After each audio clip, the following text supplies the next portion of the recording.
So I'm going to just share a few updates. Pedagogical Innovation, Religion and Conflict Transformation Program, and then Dr. Copeland will talk about her program that is new for many of you.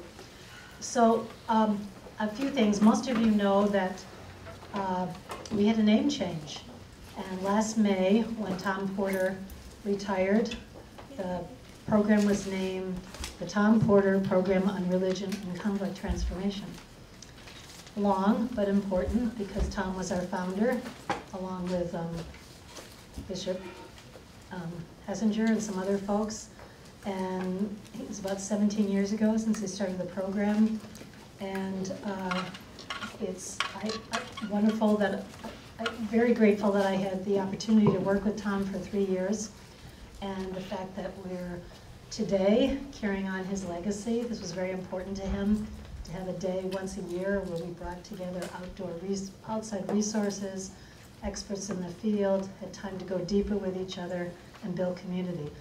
Tom would have been here, but he's in Japan with his wife, and otherwise I know he would have been here.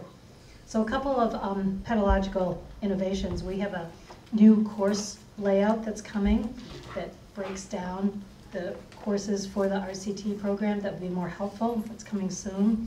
We've added skills courses. Some of you are signed up for them. I won't go into detail. 1 credit courses focused on skills. The first one is in a couple weeks. Next semester we'll have a 2 credit course on mediation, and then a 1 credit course on dialogue and faith communities. And because of that, we've been able to expand our part-time teaching staff. Barb O'Done doing the 1 in a couple weeks. Bob Stain, some of you know from Essential Partners, the dialogue 1, and Gail Packer, the director of the Community Dispute Resolution Center, and her team will be teaching the mediation course. Some of you may know that RCT has joined the DMIN program. Last spring, Tom and I launched an online course and worked with students from all over the globe that were enrolled in our course, and we learned how to do circle work via Zoom, which was quite interesting. And this year he and I have been working on a MOOC, massive online something course. I forgot the second, sometimes we call it obnoxious. Massive online obnoxious course because it's so detailed in terms of putting this together. And so this course in leadership and conflict transformation will be one of the 4 key courses in the new MicroMasters program that will be launched all online. So the significance of this is that a MOOC means anybody can take it all over the world. So it's a way for our program to go global. And we're also looking at our clinic expansion. Some of you have done internships. Stephen's in one right now, where you're involved in an organization doing conflict transformation work.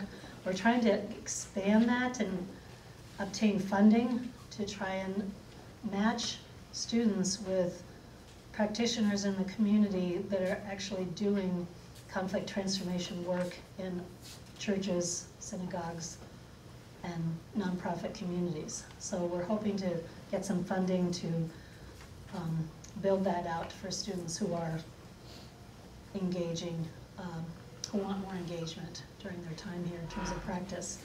That's all for now, and I want to turn it over to Dr. Copeland that can talk about the certificate program that she has designed. So, I was really, really delighted to be co-sponsoring this conference because it means I get to tell all of you about the certificate program, which is not something that many of you have gotten the whole spiel on. So we started the Faith and Ecological Justice program last spring with events. We did a movie night, we had a speaker come, we had a few different events. And it was this fall that we first were able to launch the certificate in Faith and Ecological Justice. And this spring, we're going to have our first 2 graduates from the program with the certificate. So the purposes of the Faith and Ecological Justice program are to enable our community to explore the relationship between environmental health and human justice, and to foster engagement with ecological justice within our community, and promote ecological justice activism within our community.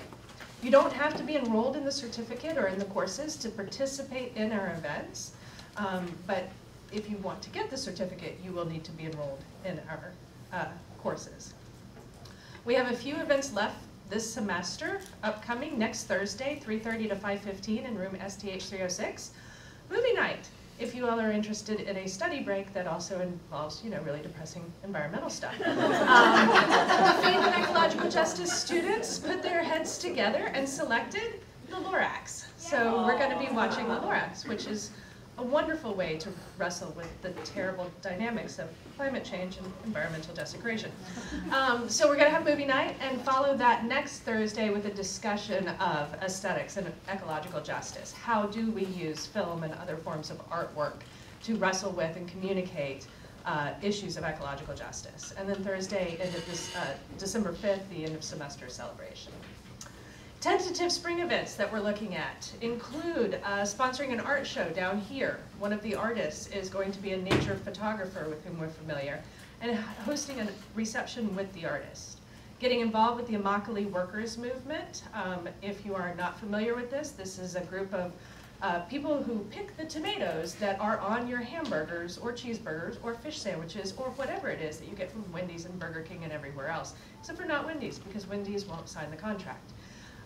They've been trying to get 1 cent a pound or ton increase for companies to pay so that they can guarantee that the workers are working in humane conditions. And so we're going to look at information from this group and also how we might get involved.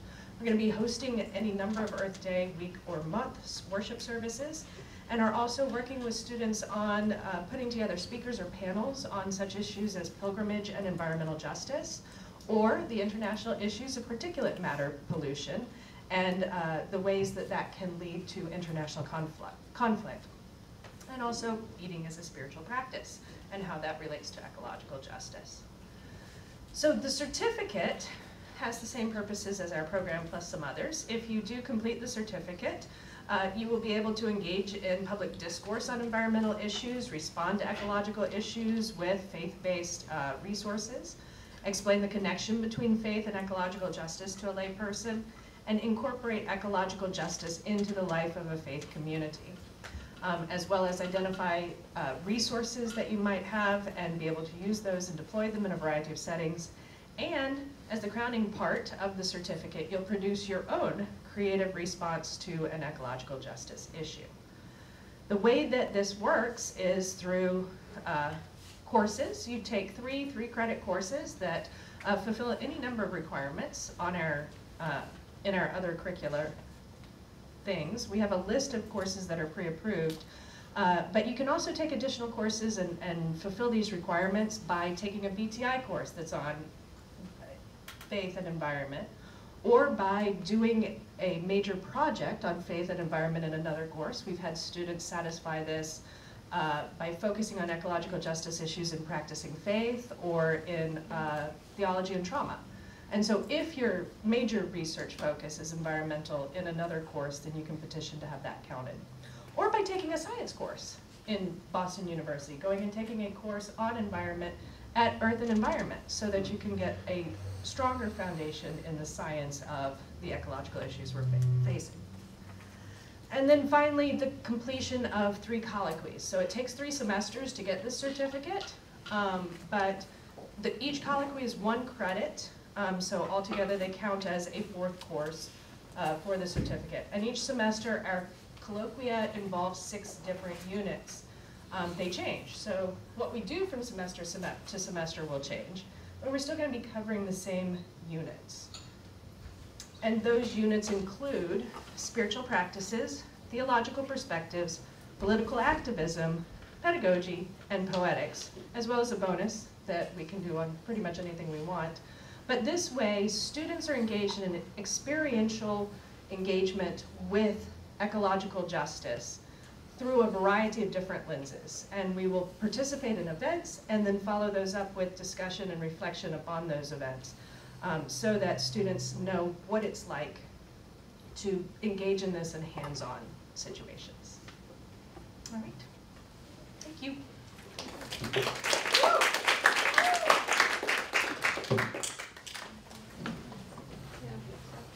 So we are very fortunate to have this new certificate under Dr. Copeland's leadership. I forgot a couple of things regarding RCT with my second page here. A few other pieces that have been added that you may already know about is thanks to Kathy Voss, our circles that we offer for students to reflect on their own areas of potential conflict and role as peacemakers in the world. She's been able to increase that to a once-a-week circle as opposed to once a month. We are grateful for that. Dr. Luis Maya has joined our leadership team for the RCT program that helps oversee his program, our program. And I just want to mention the other required piece of the RCT program will be coming up this spring in April, and that is our capstone, where all the folks that are graduating with the certificate present an integrated paper that reflects what they've most learned and where they want to go with this. It's a very meaningful session, and I would encourage everyone to attend, whether you're graduating or not that year, and there'll be notice coming out on that soon. And last but not least, we have a new RCT Alumni Association that's being organized by Emily Ling and Sam Lovett. Emily, people know Emily? Yep. So when you graduate, we want to keep connected. So I'm going to ask Mariana and Margaret to come up. Margaret, are you starting? I'm going to start, and I would love to display the icons. Yes, we're going to set it up here. So, I'm going to introduce both of you. Is that okay right now? So, as the Reverend Dr. Margaret Bullitt-Jonas is an Episcopal priest, author, retreat leader, and climate activist. Her new book is Rooted and Rising, Voices of Courage in a Time of Climate Crisis, co-edited with Leah Shade. She serves as missioner for creation care in the, what a wonderful title. It's the world's longest job title. Okay, I'll read the whole thing. She served as a missioner for creation care in the Episcopal Diocese of Western Massachusetts and Massachusetts Conference United Church of Christ, working for 2 different denominations, and previously served as a parish priest for 25 years. She has been a lead organizer of many Christian and interfaith events about care for Earth, and she leads spiritual retreats in the U.S. and Canada on spiritual resilience and resistance in the midst of climate crisis. One of the first to engage in civil disobedience to draw attention to climate change, Margaret was arrested in 2001 with 21 other religious activists outside the U.S. Department of Energy in Washington, D.C. Since then, she has participated in other interfaith acts of civil disobedience to stop construction of new fossil fuel infrastructure. Miriam, I'm going to introduce you afterwards. So, with great pleasure, introduce Dr. Margaret.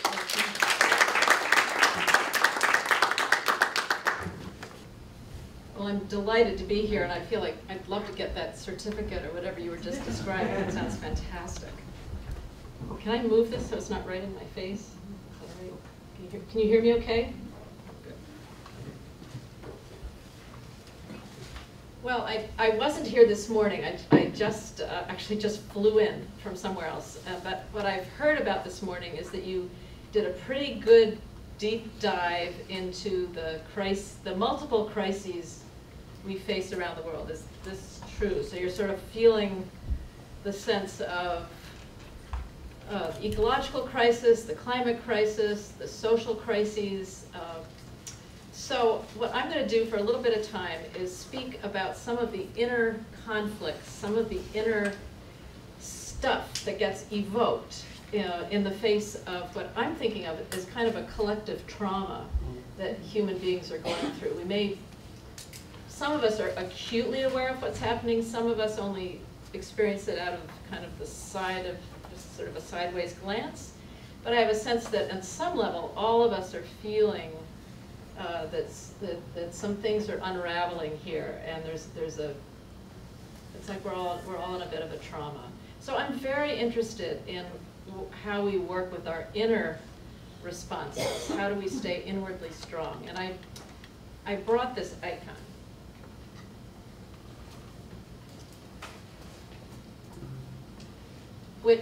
This icon, I've been praying with this for years, and I find this just a wonderfully evocative icon. The artist is named Robert Lentz, L-E-N-T-Z, and I'm trying to remember where I got this. It's, I think you can get it at a website called Trinity Bookstores. It's called the Compassion Mandala.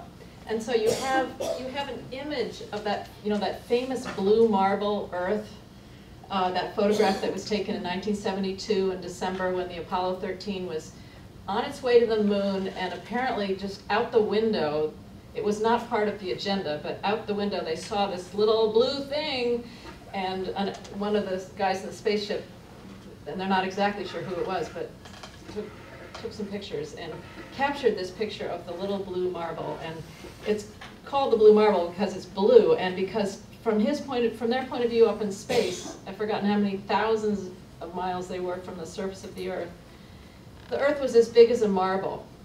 And it was so small that if you put up your thumb, you wouldn't see it any longer.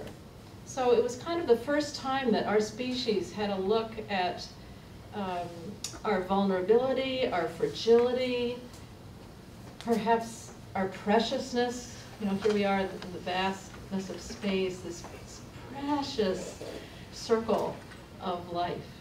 Everything we love, everything we know is on that blue marble. So in the icon that Robert Lentz drew, there's this sacred figure embracing it, and you can imagine, in a classic icon, you've got the kind of gold with radiant light coming out like rays around the figure. And you can imagine that the figure is embracing the earth, perhaps blessing it, perhaps grieving over it, but clearly ardently, intimately related to it, caring about it. So I leave that for you to ponder.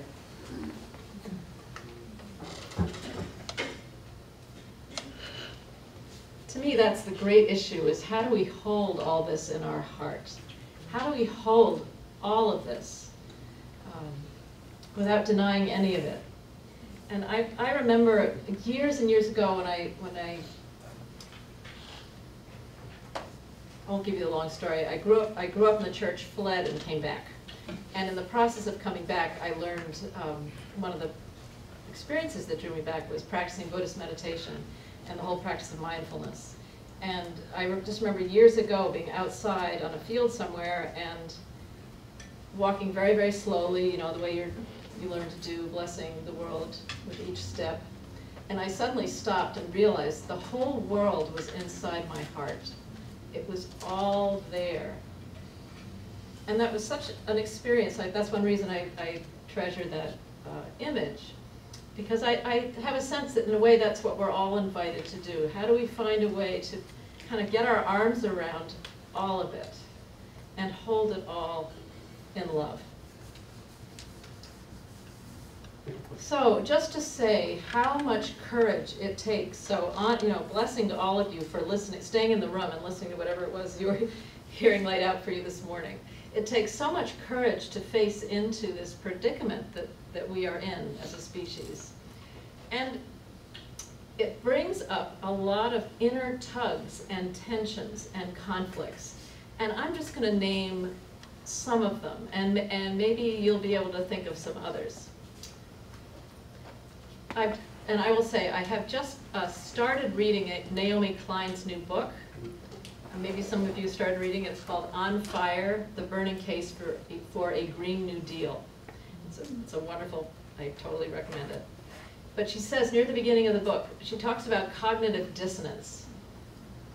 The gap between what we know and actually what we're doing, how we behave. And that's a conflict. That's a tug. That's a dissonance inside us. Something doesn't feel quite right. I know in my head that climate change is real, but am I acting as if that's true? Am I acting as if we're in the middle of an emergency and we only have 11 years left in which to substantially change course? Maybe not. Naomi Klein points out that most of us are very attuned to social clues. So if I'm anxious about the climate crisis, but I see other folks around me are just kind of going through their ordinary day, they're going through their, that kind of calms me down. Like, okay, it couldn't be that bad. They're cool. You know, things are going cool over there. So I guess, okay, it's not that bad. Which is one reason that Greta Thunberg, I think, has just kind of launched on the scene. Because here comes this teenager on the spectrum who is not paying it. She doesn't care about social cues. She doesn't care if people like her or not, or approve of her or what she's saying. She's just saying, hey, climate crisis, emergency, we're in trouble. What's happening? The house is on fire. So thank you, Greta. So I just want to name some of the conflicts that I notice in my own life and that I hear in the world around me. So some people will say, I will say, the climate crisis is too big, it's too frightening, it's too much, it's too overwhelming, I don't want to deal with it. I'm going to let someone else deal with it. I'm going to let the experts deal with it. I'm going to let future generations deal with it. Who am I? I'm not emperor of the world. I'm not a politician. I don't have any particular power. What can I possibly do? So when I'm in that place, or any of us is in that place, we're not really technically being climate denialists or climate skeptics, but it's a kind of ordinary level of climate denial, where it's just too much to deal with, so I'm going to set it aside. Some of us feel a wave of grief when we become aware of what's happening. And we may say to ourselves, I can start to feel sad about this, but if I really went into the grief, I would be overwhelmed. I would drown. I'm not going to go there. And then there's the issue of guilt. What about my guilt? You know, I'm a North American. I know that compared to the lifestyle of, I don't know what percent of the world, 99% of the world, I'm comfortable and wealthy and privileged.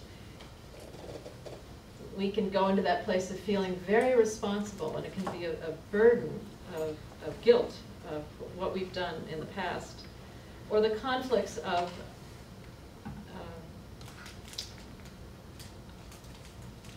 I know I really shouldn't fly anymore, but I'm going to go on vacation. I'm going to go fly to Tucson. That's a kind of dissonance that we feel inside ourselves. Here's another one. Am I being hypocritical in speaking out about climate change when I myself use fossil fuels? What do I do with my anger when other people don't get it? What do I do when I'm torn between fear about taking an action that frightens me and knowing that that action needs to be taken? How do I wrestle with my fear about I need to take more risks, but I'm afraid to do that? What about those times when some people I know who get into that place of I'm doing everything I can to address the climate crisis, but I know it's not enough. It's not enough. And that's sort of a despairing place of I'm doing too much already, I wish I could do more, but I can't, and I feel ineffective. And then there's the place where people go into the kind of doomsday mode, and they just say, well, you know, it's too late, we're cooked, we're done, let's just go have a beer, let's go shopping or something. And I see that as a kind of dissonance as well, because that's not a life-giving place to inhabit. I'm wondering if just from this little collection of examples I've given, if there's anything else that any of you want to add about kind of the inner dissonance that the climate crisis, social crisis can bring up.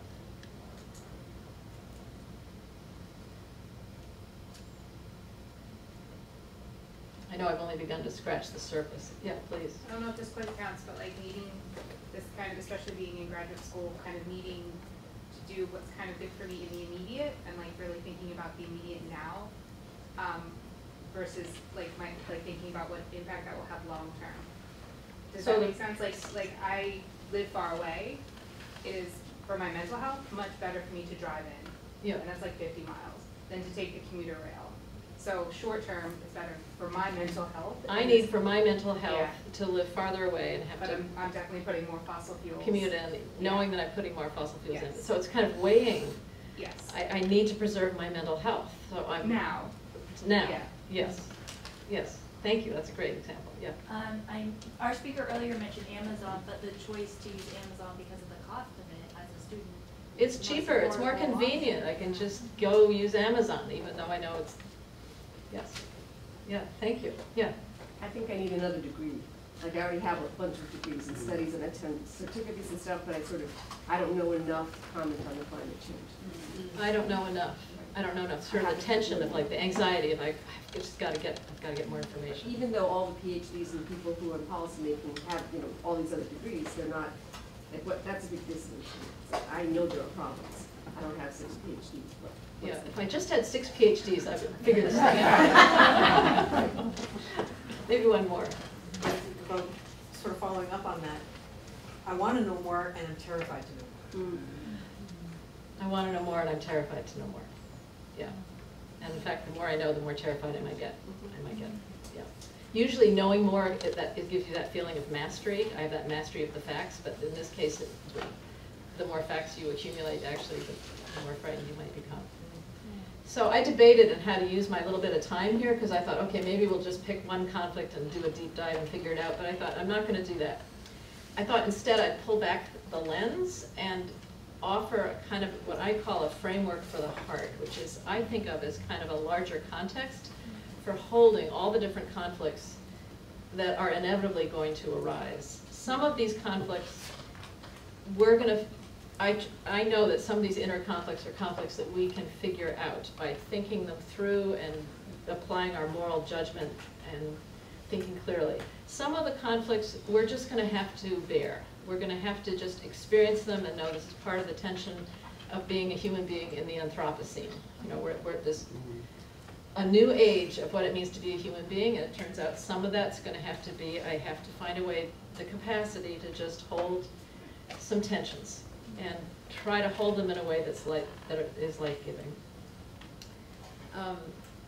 And I'll just say, before I walk you through this framework for the heart, I've been so interested in the whole issue of spiritual resilience and interested in people who have somehow found the capacity to keep going in the face of the climate crisis. People who have been able to tap into their inner reserves of wisdom and courage and purpose and keep going. That I as Judith mentioned, I've just finished co-editing a book, which has not even officially been published yet, but it will come out November 15th. I have a copy to give you. This is probably the copy. But it's called Rooted and Rising, Voices of Courage in a Time of Climate Crisis. And I brought with me some discount coupons for 30% off. So if you want a copy, be sure to get discount coupon. And if I run out, someone can, all you need is the number of the discount. And you can, if you buy it directly from the publisher, you get it for 30% off. It's a collection of 21 essays by a range of writers, all of them faith-based, different faiths, different races, different social locations, different genders and orientations, and very different perspectives, but they're all reflecting, they're all telling stories and reflecting on their own sources of courage. And it includes study questions, so it's really good for study groups, and it also includes spiritual practices, because we're very convinced, Leah and I, Leah Shade, my co-editor, that we really need to take hold of spiritual practices that will help keep us strong. So that said, let me just walk you through this framework for the heart, and I think we're going to have time to break us into little groups so you can have a chance to reflect on what I share. So this is a spiritual journey, or a framework, which involves 3 places. I'm calling it an awakened heart, a broken heart, and a radiant heart. So I'm going to walk through each one. So what is an awakened heart? an awakened heart is a heart that is more and more often, more and more deeply touched by love. Touched by love. It may be surprised by love. It might be a love that just comes from nowhere, or you are looking out at the world around you and love, there it is, you're in love. It's that place we go when we experience awe and amazement and gratefulness.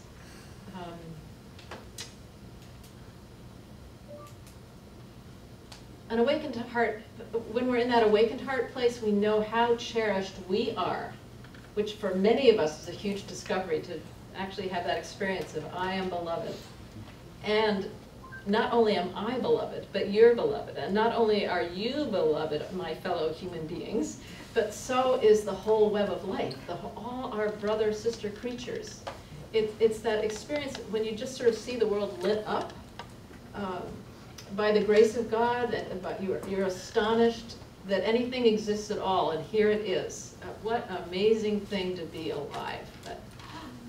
So, St. Francis of Assisi, here's a little poem that someone, a 20th century person, found a little piece of writing that Francis did, and then sort of worked it into a poem. And here's sort of what Francis of Assisi said, but I think it channels his view of the world. Such love does the sky now pour, that whenever I stand in a field, I have to ring out the light when I get home. Such love does the sky now pour, that whenever I stand in a field, I have to ring out the light when I get home. Now that is an awakened heart. That's an awakened heart.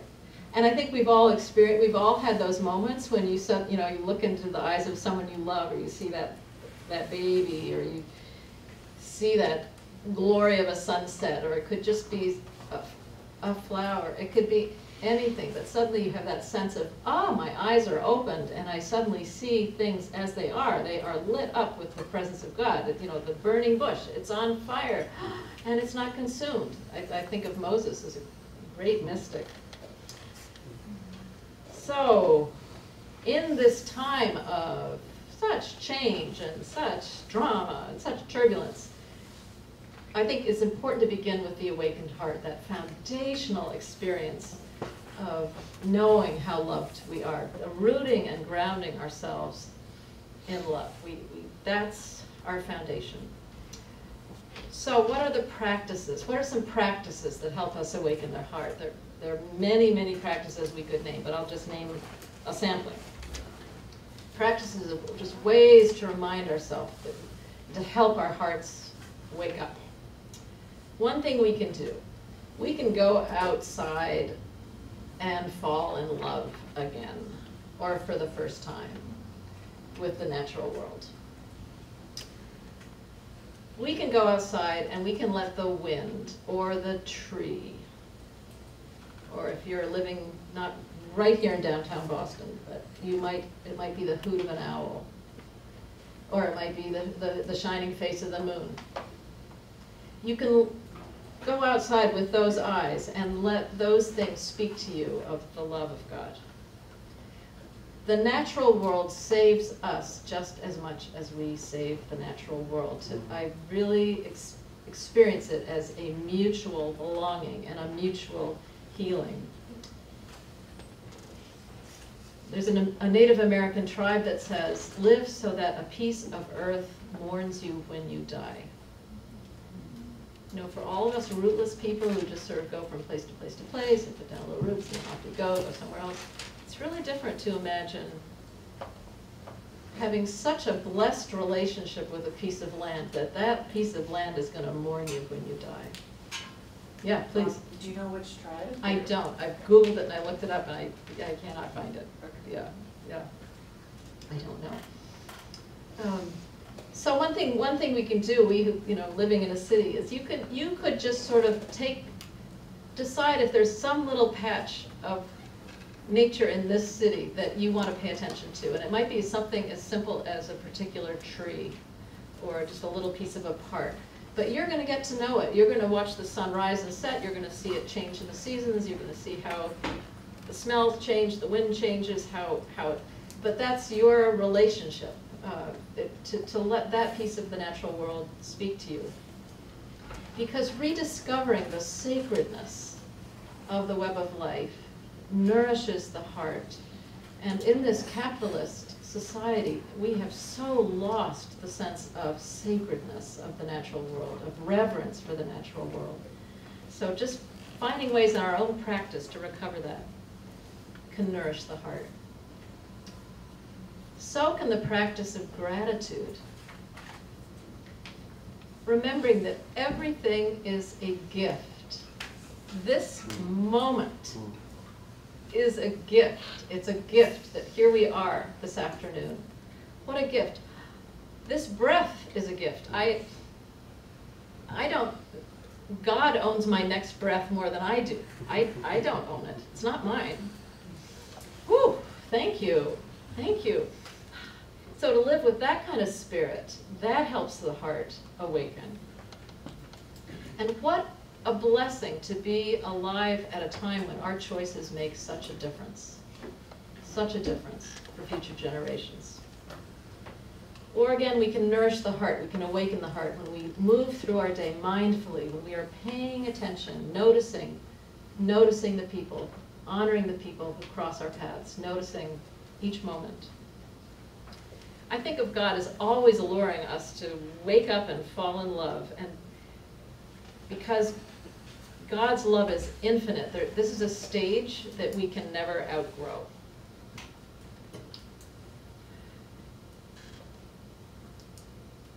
Why is this important right now? Because experiencing our God-given preciousness is a powerful antidote to the voices we hear around us now that say things like, human beings are a cancer on the planet. Human beings are a virus. The world would be better off without us. And I really understand, and I often share the feeling of rage that I'm hearing in that kind of a statement, and outrage. Perhaps underneath it is grief. Because it's true, human beings with our economic systems are taking down the web of life around the world. Maybe you talked about it this morning, but 60% of the populations of the world's wildlife have disappeared since 1970. More than half the animals of the world, biological populations, have disappeared in 50 years, less than 50 years.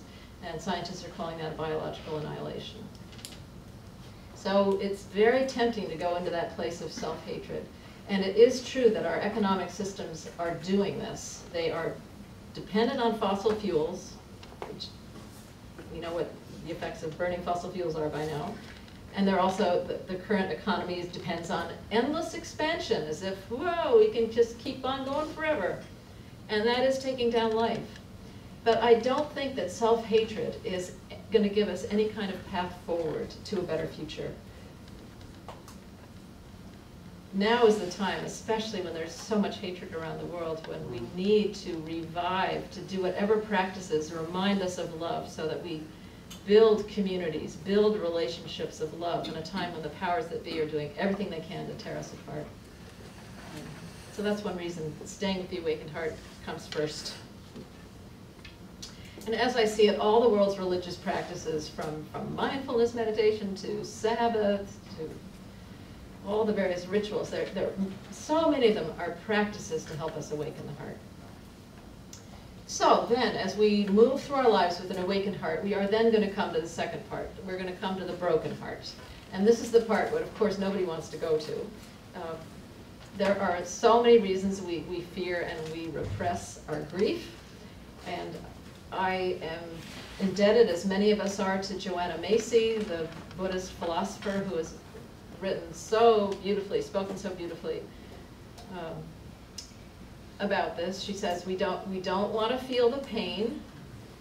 We don't want other people to think we're sentimental or weak.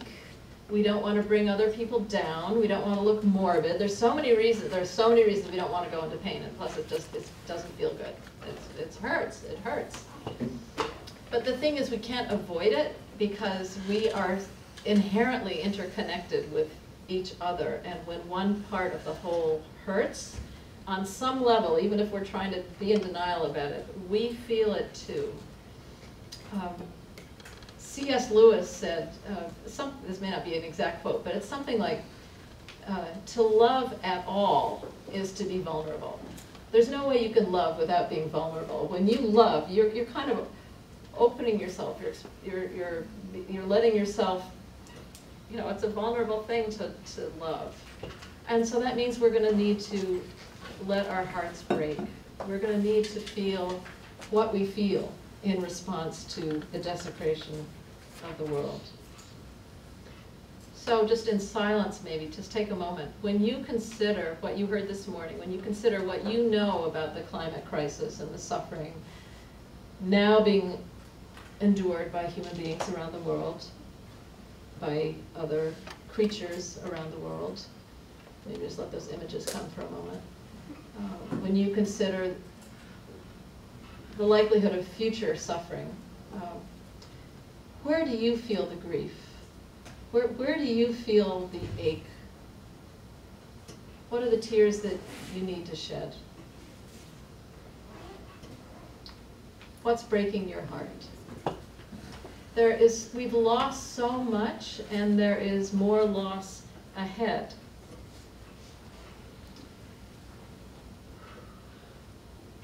So how do we pray with it?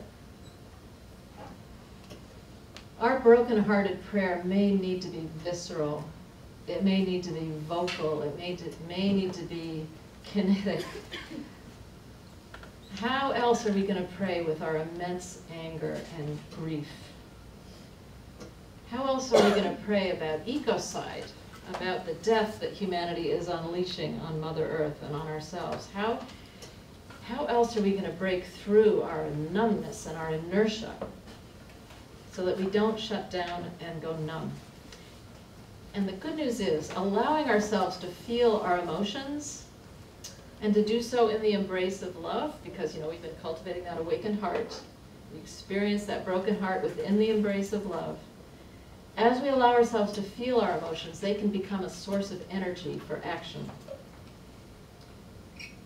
So in my chapter that I wrote for Rooted and Rising, I decided to write a little bit about praying with the grief. And I'm just going to read a little bit of that chapter.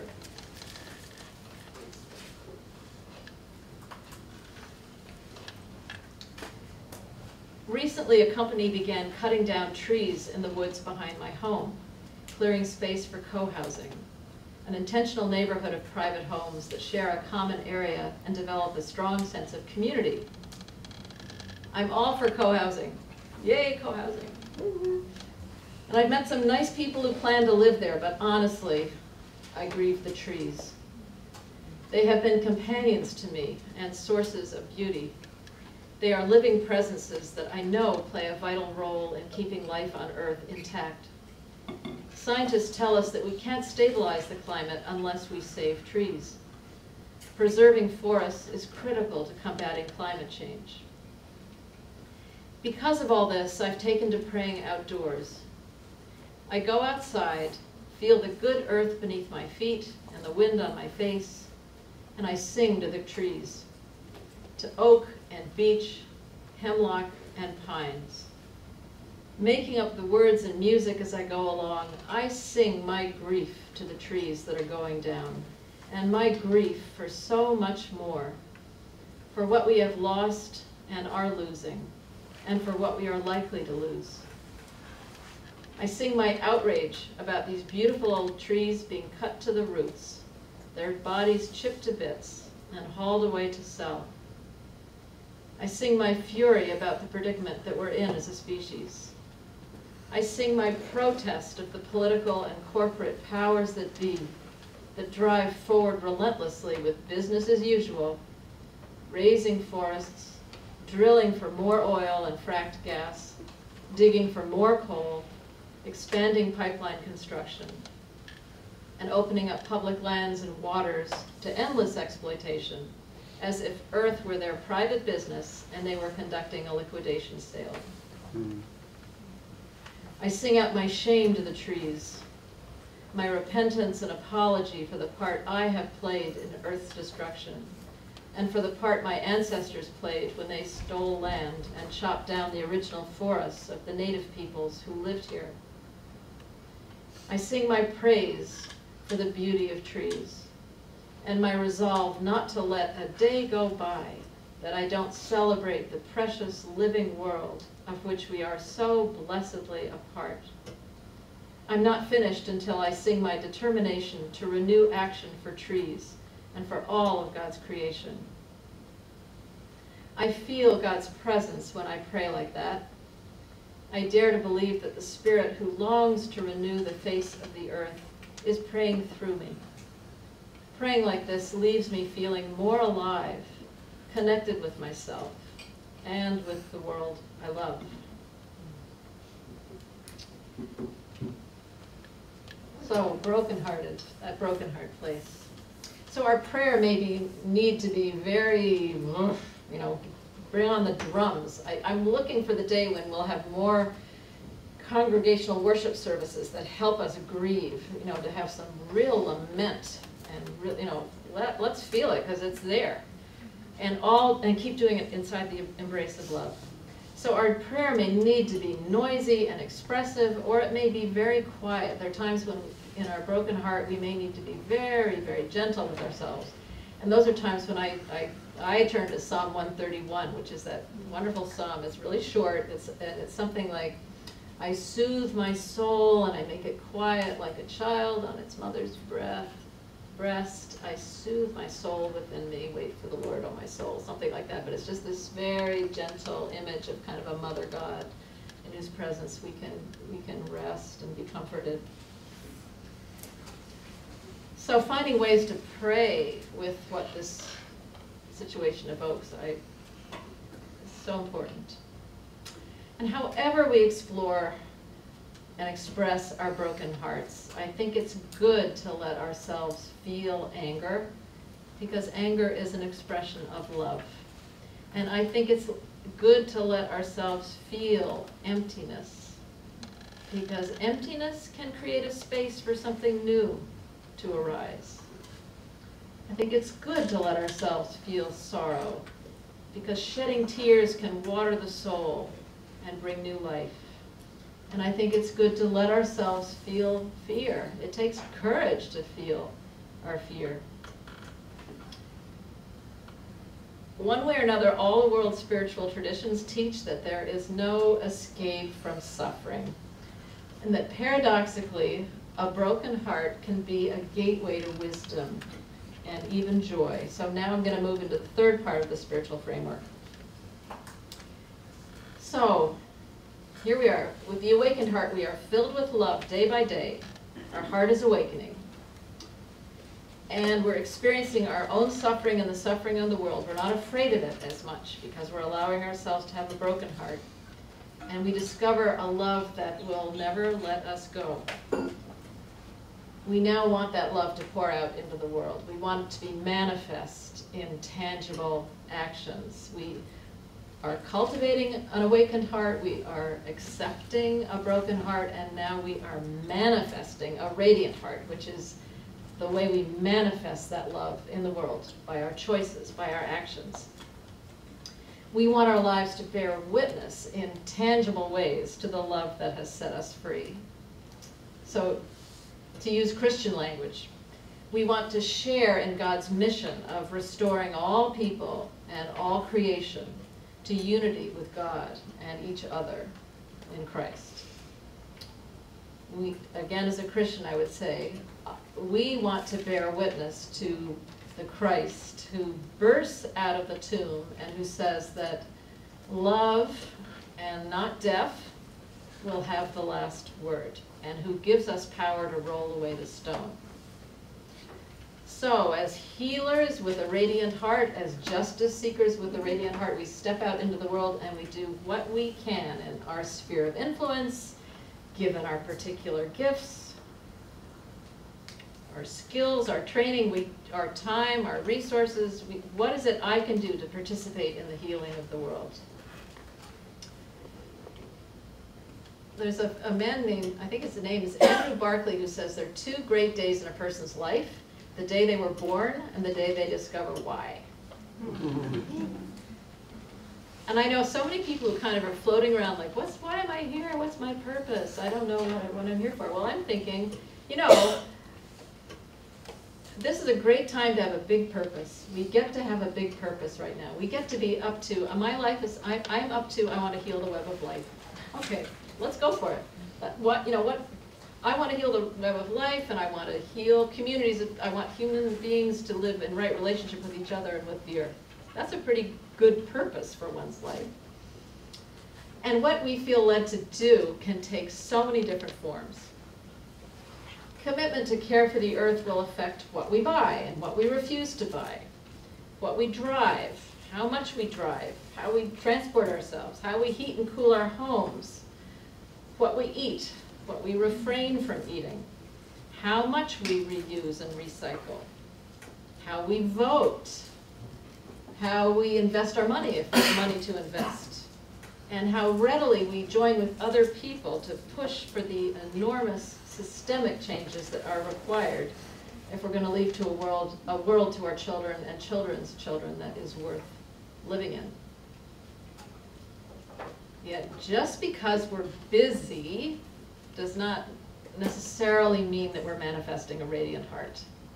I'm just saying that from my own experience. I notice that I can get super busy because I've lost touch with my basic preciousness. I think I have to just go the extra mile. I have to do the extra as a way of proving my worth.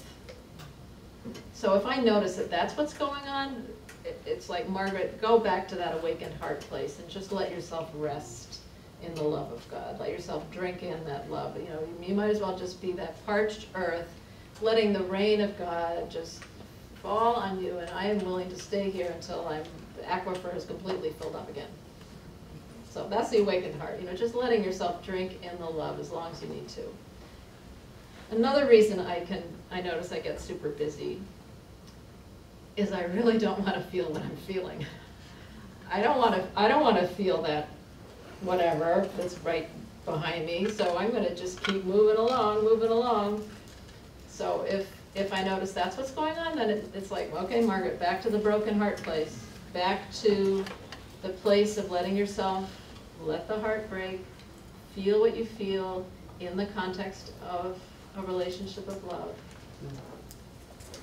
I'll just say as a parenthesis, I learned that from Henry Nouwen, the wonderful 20th century teacher who used to say there are 2 ways to grieve. One is to grieve alone, and the other is to grieve in the context of a relationship of love. And it's so different too. When you're grieving alone, it just doesn't really go anywhere. But if you're grieving either with someone, a person you trust, or in the presence of a divine other who loves you and who you trust, that's the kind of grieving where we know we're accompanied and we're met even in the grief.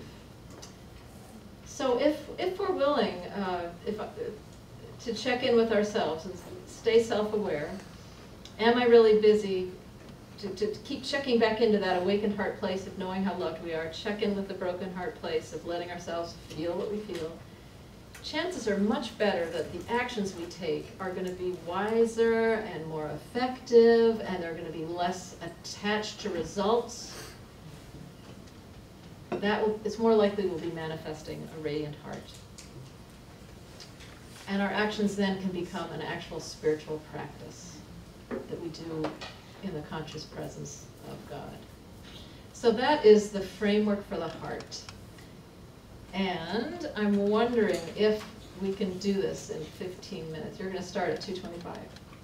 Okay. I'm wondering if we could have 15 minutes of just breaking into little groups. You could just, turn your chairs there, or if you want to go move to a table. On the back of your leaflet are questions. I will read them to you. We'll just have like 15 minutes. Which of the 3 places in the heart most needs your attention? How are you cultivating an awakened heart? What helps you to grow in love?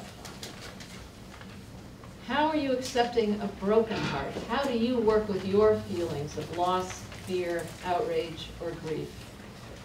And how are you manifesting a radiant heart? How are you involved in acts of healing or justice? So if you're willing, just have, or you might just want to turn to the person beside you, but just have a chance to sort of integrate it for yourself in your own life.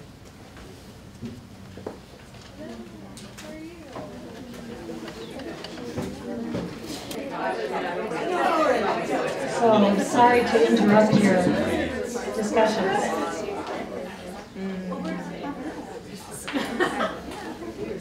So thank you, Margaret. That was really lovely. And I think it was very important to hear those three places of the heart to be able to work with that a little bit. So thank you very much. And we'll enjoy your book. Thank you. And the discount sheets are right here on the chair. And I'll be making sure we get a copy for our library too. So thank you. So, Reverend Mariana White-Hammond, thank you for being with us. Reverend Mariana is the founding pastor of New Roots AME Church. New Roots is a multiracial, multi-class community thinking what church can be. Rethinking what church can be. She is active in many interfaith justice efforts, and she particularly challenges the Christian church to embrace a more radical understanding of the life and mission of Jesus Christ. Reverend Mariana is very committed to engaging the faith community, and particularly the Black church, on climate change and ecological justice issues. She serves on both local and national boards and committees like the New England Grassroots Environmental Fund, Union Capital Boston, and Access Strategies Fund. Reverend Mariana White-Hammond is an advocate for ecological and social justice, youth engagement, and spirit-filled organizing. As the former director of Project Hip Hop, she used the arts as a tool to raise awareness for social issues. She has received numerous awards, including the Bar Fellowship, the Celtics Heroes Among Us Award, the Roxbury Founders Day Award, and the Boston NAACP Image Award.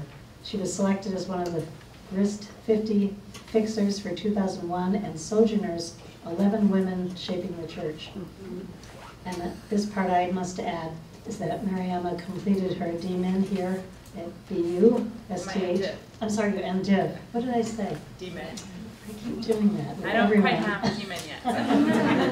MDiv. I am doing that continually. And completed the BTI Certificate in Religion and Transformation the first year I was here. So Mariana has been a wonderful model for all of us. Thank you for being with us.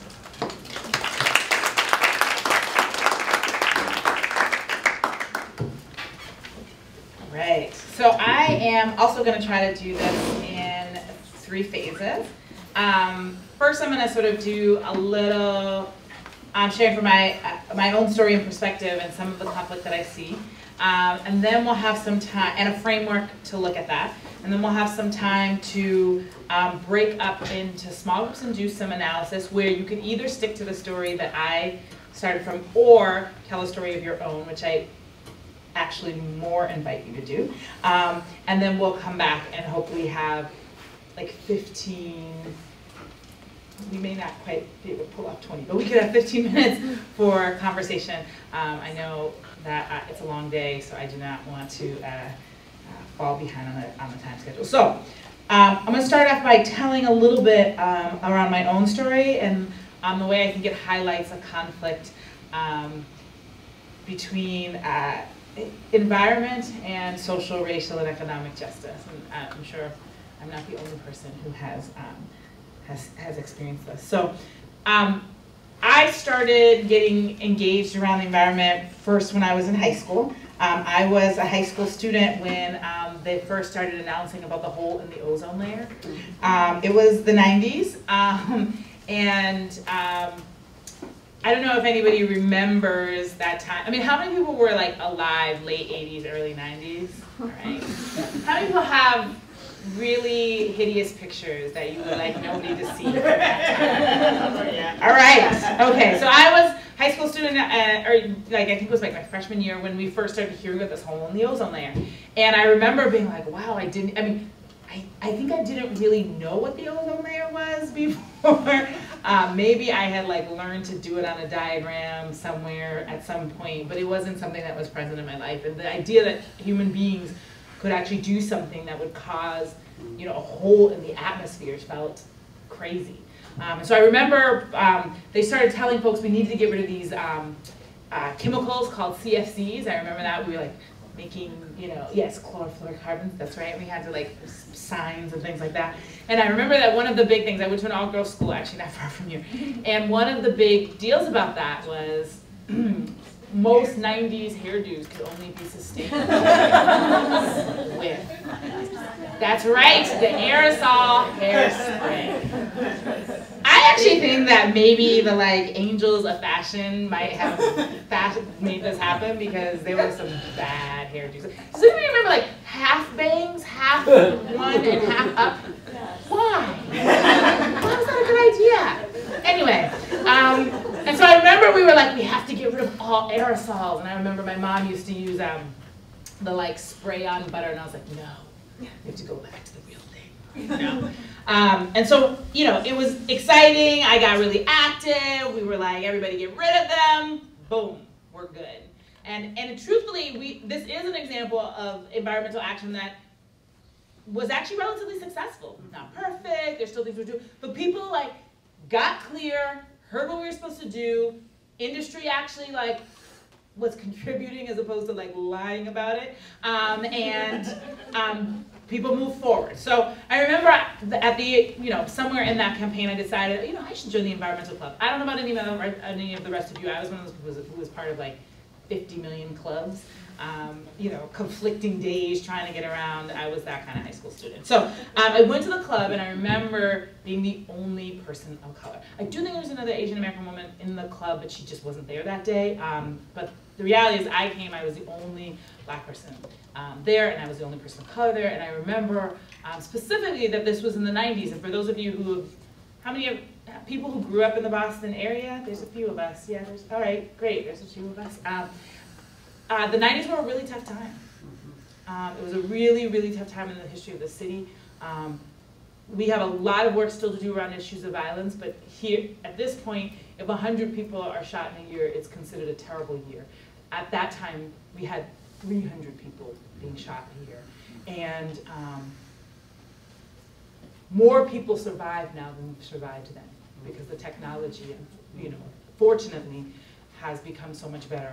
It's unfortunate that that means that we still continue to allow gun violence to be an issue. But I remember going to the club, and they were talking about this dolphin campaign, and, you know, folks were talking about polar bears, and I just had this visceral reaction to the fact that people were talking about saving polar bears that they had never, ever seen, while having no awareness of the violence that was happening right here in Boston.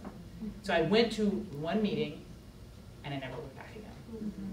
And I had this mentality that was like, you know what, you should leave it to these well-meaning folks. You know, their communities don't have other issues, apparently, so they can work on like saving the polar bears. I had to work on, you know, gun violence and mass incarceration and educational inequality, and I sort of got that mentality, like, you know, not everybody can do everything.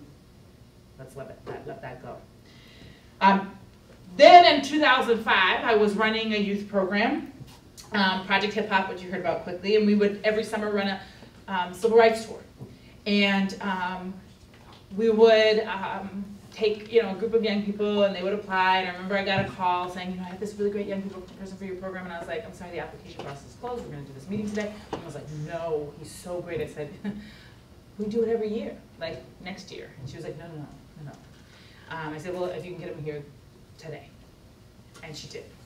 His name was Creambury. He, I mean, crushed the interview. I know, you know, you write all these essays and you try to figure, I mean, he brought authenticity and answered every question. We had these, they weren't trick questions, but they weren't questions that you could, there wasn't an obvious answer. The goal was to get a sense of what people really thought and felt. Like, we'd ask a question about name something positive in your neighborhood.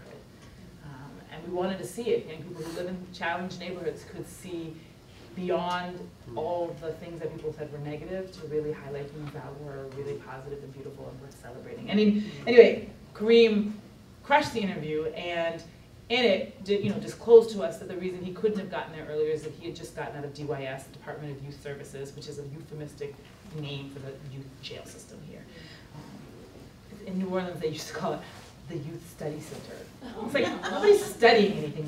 The young people are locked up there. It's not like it's like a really nice school, right? Anyway, he had just gotten out of juvenile detention, actually not far from where our office was, and so, somebody asked me, like, who got bumped for him? And I was like, I don't remember. I hope that they found their purpose and destiny. He got in to the program, and we would do this retreat every year at the beginning of the summer with all these high school students. Please sleep, blah blah blah. Don't put toothpaste in each other's hair. Never worked any year. I saw him, really, like, we had this thing where young people brought in something that meant something to them, and he brought in a picture of his grandmother and talked about why she had immigrated from Jamaica, but also the tension because she couldn't understand why he couldn't, just do well in school and move forward, why she had gone through so much to make it possible for him to live in America, and why she, in her, he was like squandering the opportunities, and him sort of saying how she didn't always understand how institutionalized racism affected him as a black man. I mean, it was just really beautiful, but how much he loved her, and how there was a tension between loving her and feeling frustrated she didn't understand, and also feeling disappointment in himself that he couldn't be who she wanted him to be. And so we had a really powerful retreat where they connected in more ways than when I did find the people. Like, I was like, I don't know how many times I have to tell you relationships that begin in this program do not last. But some people always fall in love, sometimes with multiple people over a summertime. And I remember telling them, our next meeting is on Wednesday. I will see you. It's my birthday. Don't be late because I'm not staying late. And I woke up that morning and got a call that Kareem had been stabbed on Nightingale Street, not far from where he lived, not far from where I live. And by the time the ambulance got there, he died. And so always on my birthday, I think of him. And I think of that, unfortunately, he's not the only young person that I lost. And so that summer was really challenging. As a leader, you spend so much time making sure everybody else is taken care of, and then I got to the end of the summer and was like, I don't think I've had any time to stop and process. And so I, shut the office down, and we went home for the week, and just as we were like heading home is when people started talking about this storm that was making its way to New Orleans, to the Gulf Coast. And as I said, we did the civil rights tour down south, and so I knew many of these places in New Orleans that I watched with many Americans, both at the crazy natural disaster. I believed in climate change before that, but that was like the time where it was like really got clear for me what climate change was and what it would mean for us. And then I also watched the unnatural disaster afterwards as folks doing the same thing were considered completely differently based on their race. When many people didn't understand, they said, why didn't people leave? And what they didn't understand is two things. One, that there had been a evacuation about a few weeks earlier, so many people who were living paycheck to paycheck, already spent money to get out the last time and didn't have the money to be able to do that again. They didn't realize how many people in New Orleans do not have cars. So if there's no buses to get on and you don't have a car, how do you evacuate? Do you just start walking to somewhere? Nowhere. And so that really shifted my consciousness, watching it, seeing the intersection, whereas in my high school years there felt like a disconnect. In that moment, there felt like a strong connection between the things that I already cared about, the communities that I knew, the places that I was working, and what climate change was going to mean for those communities. And then finally, in 2016, I probably had my most clear moment. I continued even after Katrina. I sort of signed up for like a few environmental like things, and I would do petitions. But I continued to do the social justice and economic justice and racial justice work I was doing. Like there wasn't a lot of space to bring those two things together. So the final story for me was when it got clear in my head the relationships. In 2016 probably was like the most intense 6 weeks of my life. It started with like a regular prayer morning where you should pray for your leaders and you should pray for people that like you don't really love that much, and pray that you become a better person and learn to love them. And so I would do that every once in a while, sometimes perfunctory, let's just be honest. It was like, God says we should do that, so I'm gonna do it. Maybe not from the bottom of my heart, but like somewhere in my heart.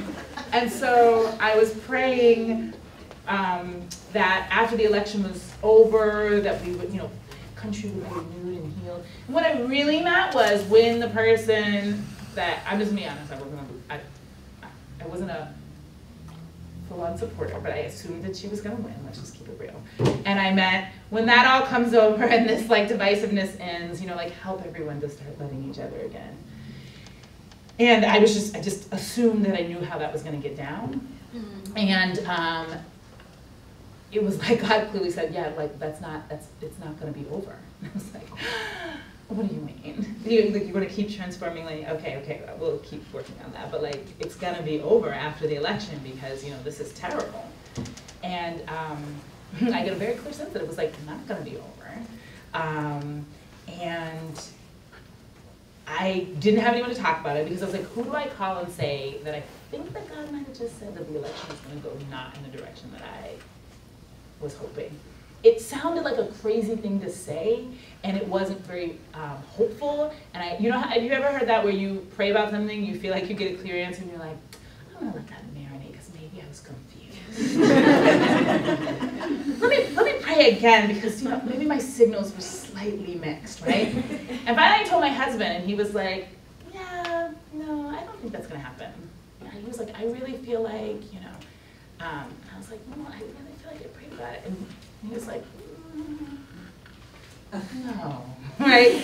And so I remember I called a friend, I didn't even tell her, and I said to her, I think we need to have a prayer service after the election. I think we need to schedule a prayer service for after the election. She's like, that's a really good idea. I was like, yeah, we can never pray enough. I think we're gonna need it. So she was like, yeah, we'll just do it. I was like, no, I think we should get Trinity Church downtown, which her space is great. It holds about 200 people, and Trinity Church holds about 1,000.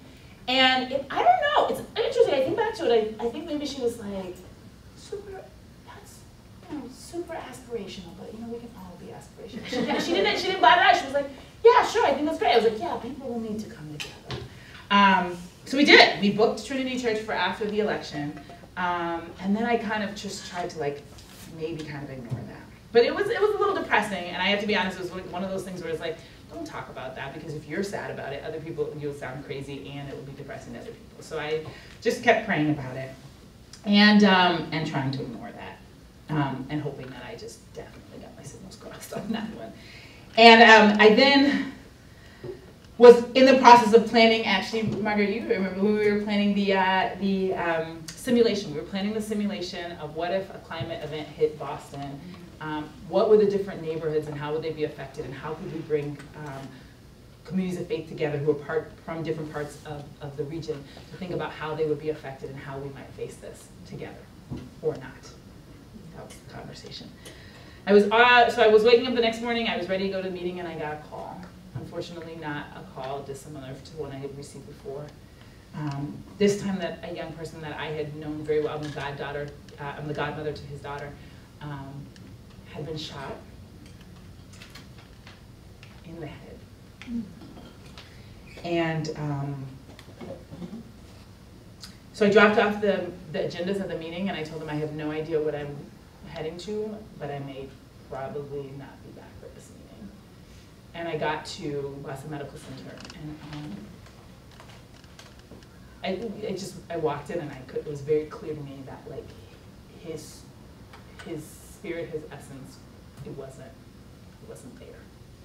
I remember sort of, I always pray God, like, you could fix this, and I really want you to. His daughter was 2 years old at the time. And I was just like, how do we, I don't know if she understands what death is. And his girlfriend, yeah. So I was supposed to go to my 15-year college reunion. I canceled that and instead stayed with his family as they took him off of life support. And I had just gotten ordained in like April. This was like October. And they asked me to do the eulogy. And so, you know, I agreed. I'm preaching in a pulpit which actually doesn't ordain women, so I was like, all right. They agreed to let me do it.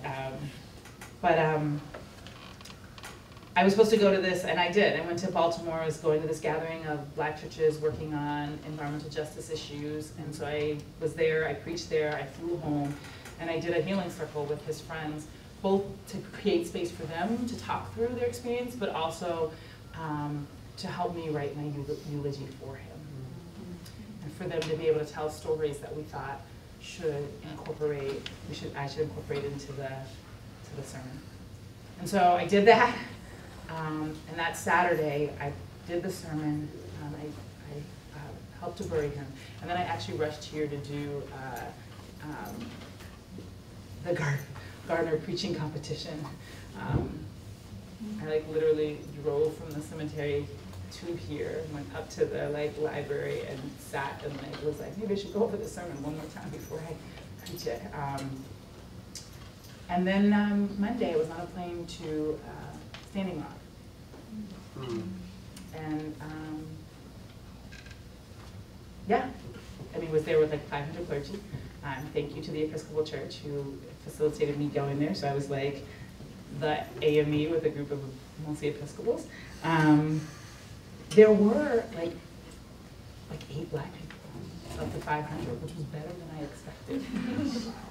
We looked out and we were like, I see you! Like it was huge. It was like this huge gymnasium full of clergy, and we were like, you know, like honing in, found each other. We were like, whoa, it's better than I thought.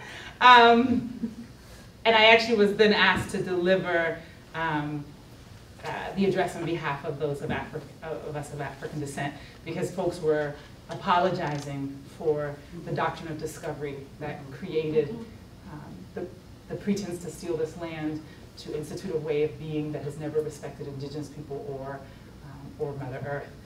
And we were like, we think you should do that, but we can't exactly take responsibility for that, because then we was jacked by that too. So we created another statement of solidarity.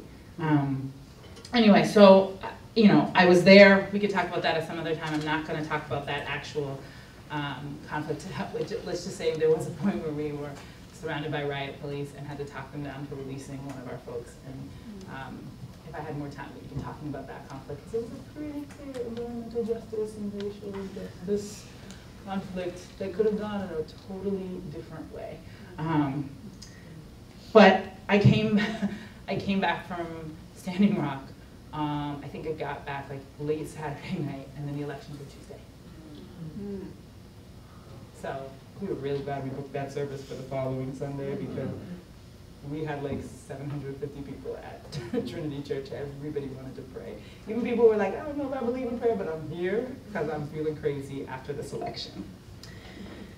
And so I tell that story because it was that period in my life where the intersections between all of the issues I work on, like, were showing up in such a real way, like in my life, in my body, in my lived experience, day in and day out, in a way that probably has never, ever been so clear at any other point. And I've spent the last couple of years trying to figure out, how do I name the conflicts, the tensions that arise in this work? Because as Margaret and as many people have acknowledged, we now know that we have like 11 years to respond to the climate crisis, right? That's a little, it's complicated. For those of you who know the science, you know it is sort of complicated. But the reality is, I think it has helped us deeply to feel like we have a timeline, and I'm not going back on that. We need a deadline. The deadline was really like 11 years ago, so we can argue over exactly when we need to move, but we need to move very quickly. And I spent a lot of time thinking about what are the spiritual things underneath this, because a lot of times people frame this as like it started with the Industrial Revolution, and I'm like, I think it actually started a whole lot earlier than that. You could say it started since humans got here.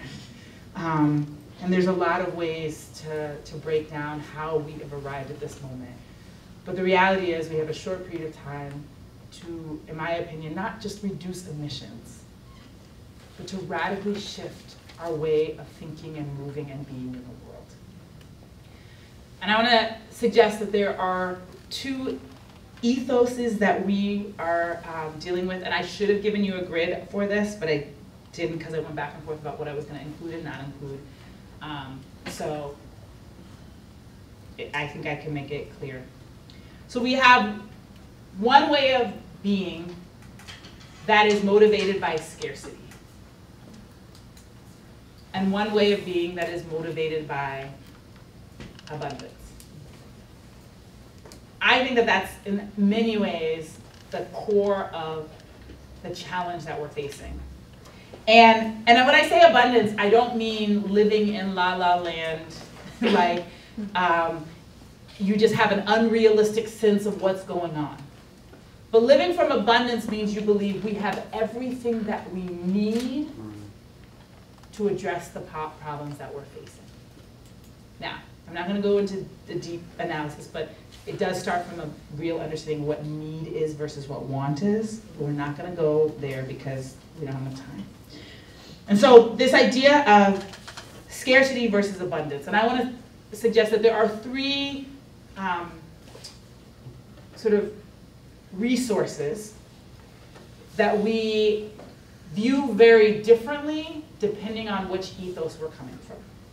Those three resources are time, money and or materials, and love/will. From the perspective of time, scarcity leads you to a sense of urgency and panic. And abundance leads you to a sense of opportunity. Critical opportunity, but opportunity. In terms of the ideas of money and materials, scarcity leads you to a concept of rationing, while abundance leads you to a concept of sharing. And in terms of love and will, scarcity will lead to division, and abundance leads to uniting. Same pressure. But the question is, will we lean into each other and say, we can do this, it's going to be tough, but we're going to come together and make this happen? Or do we say, you know what, there's really not enough out there, so if it's between you and me, I'm about to do what I got to do to survive. With the same exact impetus, you could choose one of those two paths. In terms of rationing versus sharing, and rationing is a lot about, often based on a sort of a little bit of an equality framework, like how do we make sure that everybody gets the portion that they need, right? And most often a rationing mindset starts from the notion that there's not enough. From abundance, you figure out how do we share. And sometimes you might need to look for more resources or imagine new things beyond what you had. But how do we share so that everybody survives this, everybody pulls through, everybody is able to make it? And then going back to this question of time, urgency and panic says we have to act now or else we are not going to make it. And opportunity says we finally have the pressure point we need to do the right thing. How do we steward this moment properly?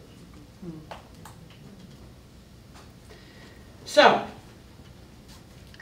I'm gonna have us break up. I'm trying to think if we can make this all work. Yes. A little bit, yeah. All right, we're gonna break up into groups. Yes, that's right, because we are functioning from a place of abundance. All right. We're going to break up into groups of 4. You can even do 3, because that'll give you just a little bit more talk time. I'm going to invite, we're not going to have time for everybody to do this, but I welcome you at some other point, if you don't get to do it, to do this. We're going to have you break up. You can either start with one of the conflicts I shared with you, right? You can talk about my high school experience of the ozone layer. You can talk about my post-college experience around Hurricane Katrina, and you can think about the experience at Standing Rock, right? You can choose any of those 3. Or you can choose an issue that you've been working on or experience that you have had. Maybe one of you has a really powerful one that you want to share, where you've experienced directly a tension between environment, social, racial, economic justice. All right? Any experience, if you all want to make it quick, you can just take mine, but if not, if you have a good one, I invite one person to share out, right? You need to choose that relatively quickly. All right. And then I want you to practice telling the story from a perspective of scarcity. So the person whose story is chosen, you tell the story from the perspective of scarcity. And I want to invite your co-laborers to transform that same story into a story of abundance. Does everybody understand what I'm talking about? All right? So if you're chosen, you tell the story. So not the longest version, the like 2-minute version of what you're up against from perspective of scarcity, looking at time, money and materials, and love and will, right? And then I want your co-laborers, your group members, to transform that story into story of abundance. Make sense? All right. So the goal is for this, it really was 15 minutes, but we're going to take it down to 10. So let's do this. Do it in groups of 3. I think it'll go faster. So find 2 other people, choose one story. If you have a burning one, roll with it. If not, just choose mine. Don't want to waste time trying to figure out which story you're going to stop, and then transform this story. Make sense? All right, break. Can I suggest that you try and meet up with people you haven't talked to yet? With people you've talked with already. Great.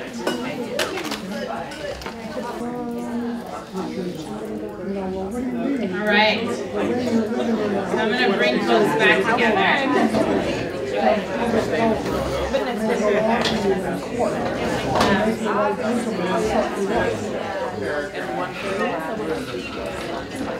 So how did that work out for folks?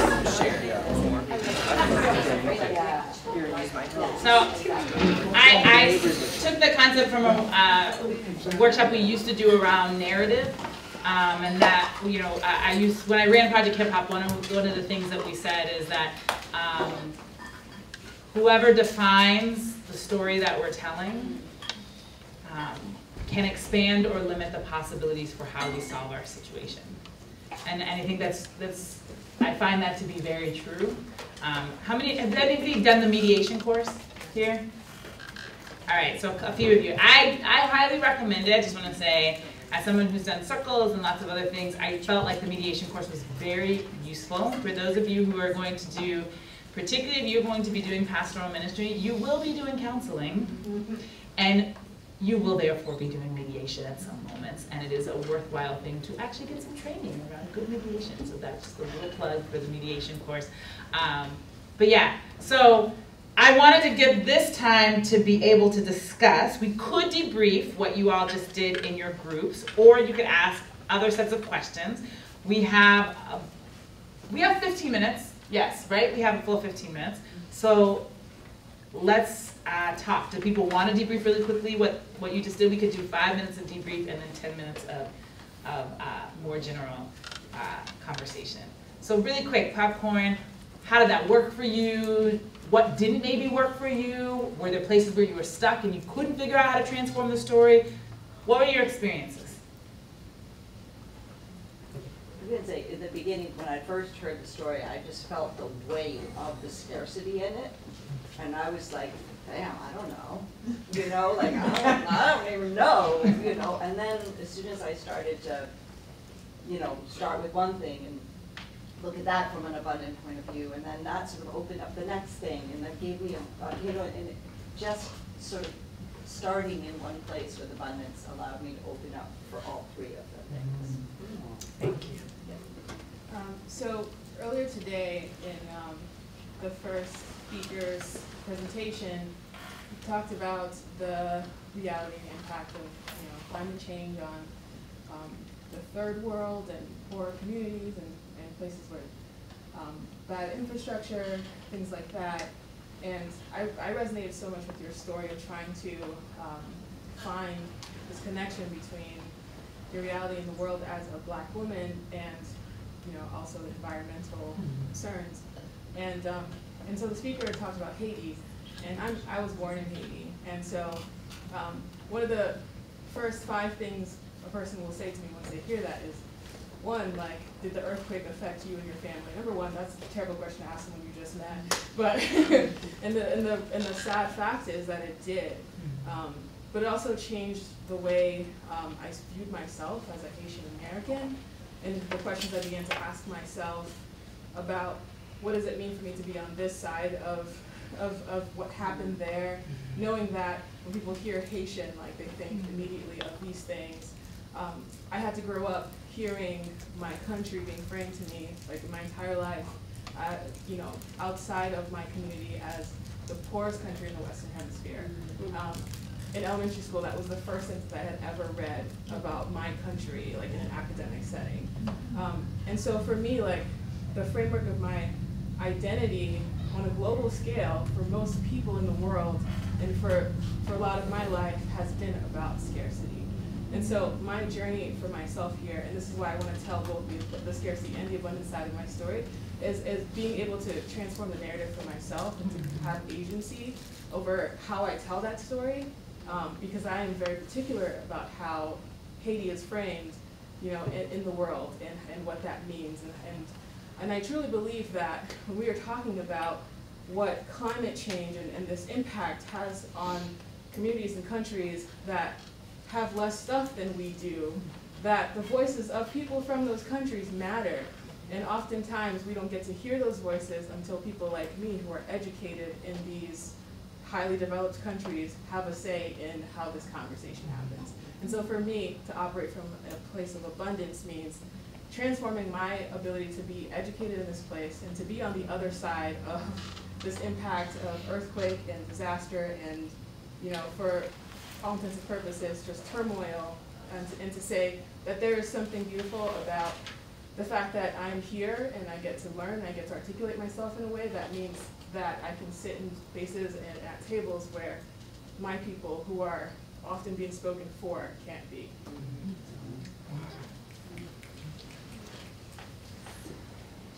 Other reflections? How did it feel to retell stories? How did it feel to frame the stories from a place of scarcity?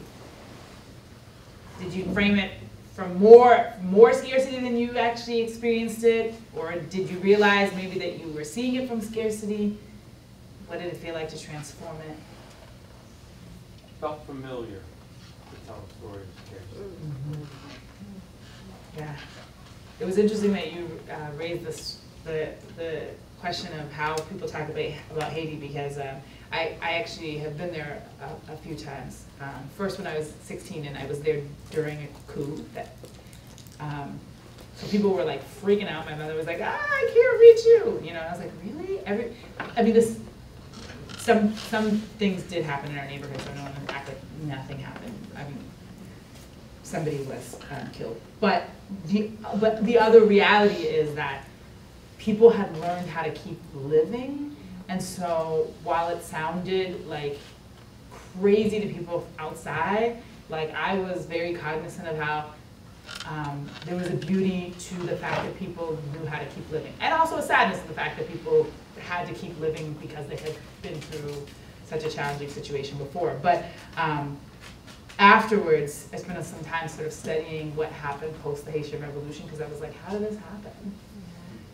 And much of the scarcity narrative is built on what happened after the Haitian Revolution. So Haiti was the first country in the Western Hemisphere to reject colonialism. There were some complexities within that, and how lighter skinned people, so we can talk about that at some other point. But I don't know how many people know that France required Haiti to pay reparations for all the slaves that it lost and all the slave labor. Yes. So they were like, you need to pay us back for all the slaves that we no longer have. And so when you look at the environmental degradation in Haiti, a lot of that was because they ended up planting crops, not that were indigenous to Haiti, not that were good for the soil, not on a schedule that was the best, but what would grow the fastest to pay France back, because nobody would trade with Haiti at all until they paid France back, including the United States. So a lot of the planting practices that led to huge levels of erosion were built on growing the maximum number of sugarcane, growing the maximum amount of tobacco, so that they could pay France back to be able to enter again into the international markets. So take a read. It's that and the drama between Haiti and the Dominican Republic and where that comes from, colonialism, stealing land, and all of the drama that was created from that sense of not just scarcity, but like deep entitlement. We're not talking about the ethos of entitlement right now, but just wanted to add that. So, well, I think a lot of what Rose was talking about also made me just think about how we're measuring anything and what we're measuring when we talk about scarcity and abundance, because saying that like Haiti's the poorest country in the Western Hemisphere is like, well, poor in what? Like GDP measurement? Is that how we're saying everything? Because like I've been to Haiti as well, and like it's not poor in community, it's not poor in loving relationships, things that we tend to struggle with having here. And so also just thinking about what it is we're even measuring in all of this talk of scarcity and abundance. So I was just thinking as you were sharing, and Rose too, like that when there are like these like vast power imbalances, the entity in the position of power is operating from their own sort of dysfunctional place of scarcity, right? And their narrative of scarcity, right? We need more land, we need, but then that creates, so the connection to that to then creates this very real scarcity for the person with less, with, you know what I mean? So there's such a connection, even like listening to Cindy's story, like the entity in power was able to drive that narrative of scarcity, operate from that place of scarcity, that then forced her hand at having to operate out of a place of scarcity, right? So there's such a connection with how those like narratives then translate into like actual real life, like trauma and like it's no, and it's very true. One of the things that was pretty hilarious is that there was, I don't remember who it was, but somebody planted a story, maybe it wasn't the Onion, it wasn't it. Someone planted a story that post the earthquake, France had decided to just pay Haiti, instead of giving them aid, to just pay back what they had taken in reparations with interest. And they did a really good job of planting it on the internet so it looked authentic. So people started asking the French president whether or not that was going to happen. And he tried to keep ignoring the question because it's like they didn't want to even like talk about it, because the average person doesn't even know that they did that. But if they paid back with interest what France has how France has prospered from that, Haiti would now be the poorest country in any kind of terms, right? It was funny. Eventually, he had to respond because people kept, journalists kept asking, like, "We've heard it's the possibility that," and he was like, "No, that's obviously not going to happen." But yeah, so I think this question of like, and I mean, at church we spend a lot of time talking about how scarcity and abundance, you cannot divorce them from the material reality. So you can't be like, I live in another plane where like I'm rich. Like that can be true, but it also can be dangerous to try to pretend like what's happening in the here and now in the real world doesn't exist. Spiritual bypass. Right. At the same time, right, one of the things we started talking about, like, what are the ways in which, and we talked about it, we talked about empire, white supremacy, like, where it dictates how we live in ways that we, like, aren't even thinking about. Like, we're trying to do community organizing to restore and heal our communities, but we're doing it at like 70 hours a week, and that, you know, in ways that are not life-giving and not life-sustaining. So that this question of how you measure and how do you live into the ethos that you want to be about, the ethos that you think you're called to, while not ignoring the material realities, because it can privilege the privileged to pretend like material realities don't exist. So, you know, I don't even look at that. Like, I always drive when people go, I don't even see your race. Real talk? You don't see my skin? I see it. You know what I mean? Like, let's have a keep it real moment. If you are not blind, you see it, right? Now we can talk about what it means to you. Maybe you don't make judgments about it, but to tell me you don't see something that's like right up literally on my face, like, is not real, right? And so, you know, holding, how do we both push past those things and ask ourselves where we want to be without ignoring the reality of what is, and that balance that we try to find.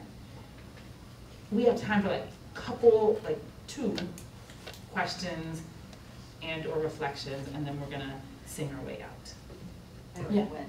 Does it? Does anybody else? I wanted to comment on this. You know, when we say, oh, Haiti is the poorest, the fact that the same thing happens with like single women or single mothers are 6 times more likely to live in poverty. And the way we say it, it's as if shame on them.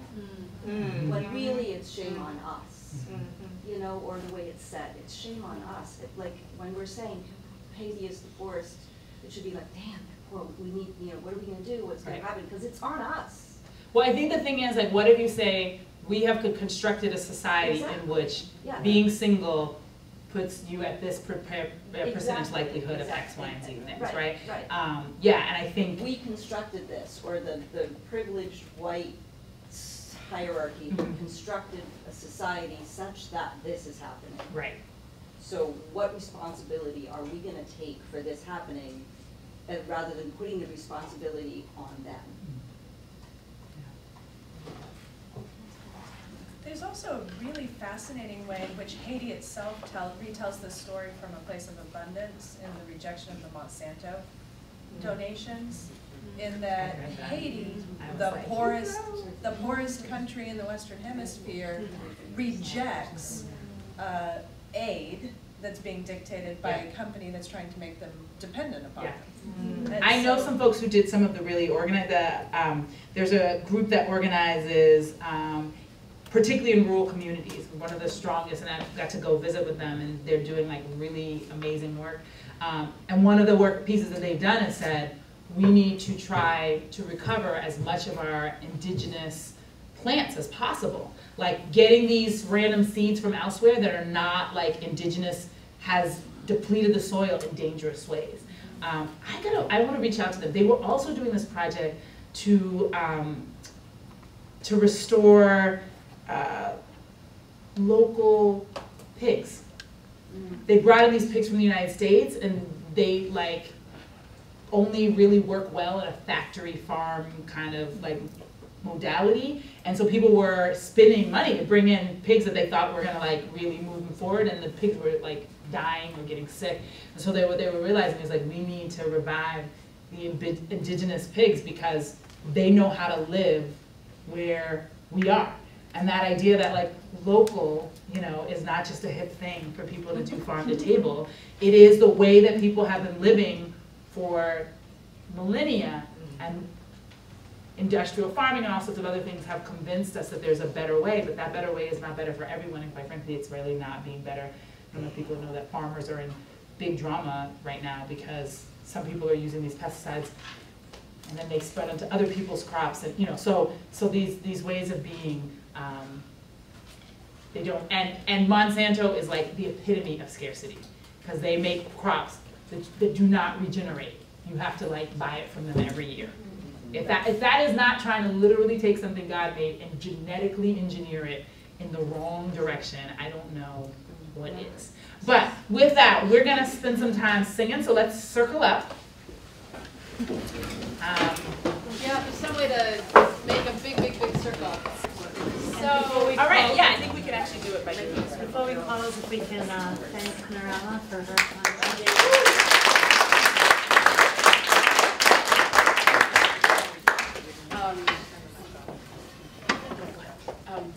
So the tune is, we are climbing Jacob's ladder. The words are, we are saving Noah's cargo. And the and the refrain, instead of children of the Lord, is going to be children of the earth. So it's a wonderful interfaith song, works for everybody. The words are by Fred Small, who's a Unitarian climate activist and folk singer. We are saving Noah's cargo.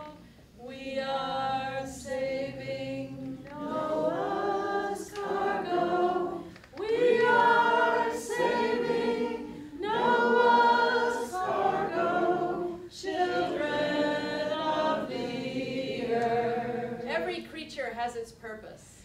Every creature has its purpose. Every creature has its purpose. Every creature has its purpose. Children of the earth. Wolves and whales and owls and otters. Wolves and whales and owls and otters. Wolves and whales and owls and otters. Wolves and whales and owls and otters. Children of the earth. Send a dove to find safe harbor. Send a dove to find safe harbor. Send a dove to find safe harbor. Send a dove to find safe harbor. Children of the earth. In the rainbow, see God's promise. In the rainbow, see God's promise. In the rainbow, see God's promise. In the rainbow, see God's promise. Children of the earth. We are saving Noah's cargo. We are saving Noah's cargo. We are saving Noah's cargo. We are saving Noah's cargo. Children of the earth. Oh, may it be. May it be. Thank you. Go in peace. Amen. Thank you all for coming. Thank you, Margaret and Mariana, and for what you've all contributed.